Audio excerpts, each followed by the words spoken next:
¿Alguna vez has caminado por un puerto y te has fijado en un círculo rojo pintado en el costado de los grandes barcos? A simple vista parece solo un detalle decorativo o una marca técnica más, pero en realidad es el invento que más vidas ha salvado en la historia del mar. Se llama Disco de Plimsoll y es la frontera que separa a un barco seguro de uno que está en peligro de hundirse. En los próximos 5 minutos, vamos a descubrir cómo una simple línea pintada se convirtió en la ley que garantiza que los marineros regresen a casa. ¿Qué es exactamente el francobordo? Para entender esto, imagina un barco como una caja que flota. Tenemos 3 medidas muy fáciles de entender. El puntal es simplemente la altura total del barco desde el suelo de la quilla hasta la cubierta más alta. El calado es la parte que queda escondida bajo el agua. El francobordo. Esta es la medida más importante. Es la distancia que queda libre entre la superficie del agua y la cubierta. Piensa en el francobordo como el aire de reserva que tiene el barco para no llenarse de agua si viene una ola grande. ¿Por qué es tan peligroso que un barco esté muy hundido? El francobordo no es un espacio vacío, es una reserva de flotabilidad. Gracias a la física, todo ese volumen del barco que queda por encima del agua es lo que empuja hacia arriba para que el buque no se hunda. Mira el panel A. El barco tiene mucho espacio libre y las olas pasan de largo. Ahora mira el panel B. Ese barco está sobrecargado y casi no tiene francobordo. Si una ola lo golpea, el agua entrará fácilmente en la cubierta. El barco se volverá pesado y la tragedia estará muy cerca. Viajemos al siglo XIX. En ese entonces, no había leyes sobre cuánto peso podía llevar un barco. Por codicia, muchos dueños de barcos los llenaban hasta los topes para ganar más dinero. Si el barco se hundía, a veces ni les importaba porque cobraban el dinero del seguro. A estos barcos se les llamaba cruelmente buques ataúd. Solo en 10 años, más de 5.800 barcos se hundieron y 8.000 marineros murieron. Era tan peligroso que 1 de cada 5 marineros británicos nunca regresaba de su viaje. En medio de esta tragedia, apareció Samuel Plimsoll, un político inglés con un gran corazón. Él decidió que no podía quedarse de brazos cruzados mientras los marineros morían por la avaricia de otros.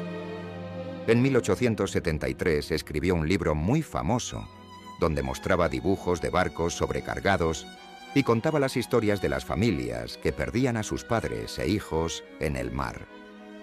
Plimsoll comenzó una lucha en el gobierno para que fuera obligatorio pintar una marca que indicara hasta dónde era seguro cargar un barco. No fue fácil.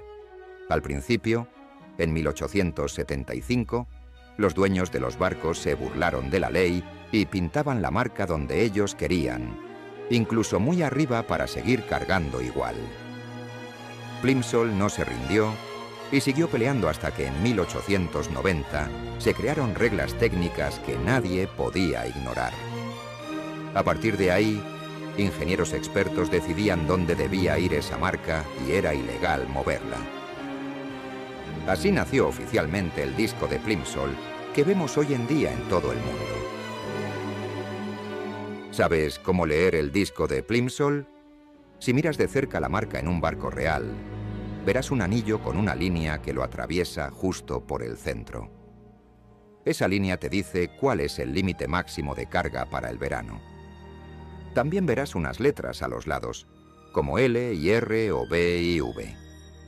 Esas letras indican qué organización de expertos, llamadas sociedades de clasificación, revisó el barco y confirmó que los cálculos de seguridad son correctos y que el barco es apto para navegar. Aquí viene un dato curioso. Un barco no flota igual en todos lados. Al lado del disco verás una especie de peine con varias líneas. ¿Por qué tantas? Porque el agua salada es más densa y empuja más hacia arriba que el agua dulce de los ríos. Además, el agua fría es más densa que la cálida. Por eso un capitán tiene diferentes límites. Si navega por el Atlántico Norte en invierno, doble UNA, donde las olas son gigantes y el clima es terrible, la ley le obliga a llevar menos carga para que el barco tenga más francobordo y sea más seguro. Hoy en día, estas reglas no son solo para los ingleses, sino para todos los países del mundo, gracias a la Organización Marítima Internacional. Existe un tratado llamado CILCE 1966 que dice que ningún barco puede cruzar el océano sin tener su certificado de líneas de carga en regla. Ya no se trata de adivinar. Los ingenieros usan cálculos matemáticos muy precisos sobre la fuerza del barco y su estabilidad para decidir dónde pintar esa línea. Es una ley global que protege a todos los que trabajan en el mar. El francobordo también ayuda a que el barco no se vuelque si se inclina por el viento. Cuando un barco se ladea, tiene una fuerza natural que intenta ponerlo derecho otra vez. Pero si el barco está muy hundido y tiene poco francobordo, en cuanto se incline un poco, el agua tocará la cubierta. En ese momento, el barco pierde su fuerza para enderezarse y el riesgo de que se dé la vuelta por completo es altísimo. Un buen francobordo es como un contrapeso que mantiene al barco siempre de pie. En el mundo del transporte, siempre hay una pelea. El dueño del barco quiere llevar mucha mercancía para ganar más dinero, pero el capitán debe asegurar que el viaje sea seguro. El disco de Plimsoll pone fin a esa discusión. Si un inspector ve que la línea de carga está hundida, el barco no puede salir del puerto y tendrá que pagar multas muy caras. Es la forma de asegurar que el beneficio económico nunca esté por encima de la vida de las personas que van a bordo. Para terminar, la próxima vez que veas esa marca roja en un barco, recuerda que es mucho más que pintura. Es el resultado de años de lucha, de miles de vidas perdidas y de la valentía de hombres como Samuel Plimsoll. Esa marca nos enseña una lección muy importante. En el mar, y también en la vida, para ser fuertes y resistir las tormentas, debemos conocer y respetar nuestros límites. El disco de Plimsoll es, en definitiva, el guardián silencioso de la vida humana sobre las olas.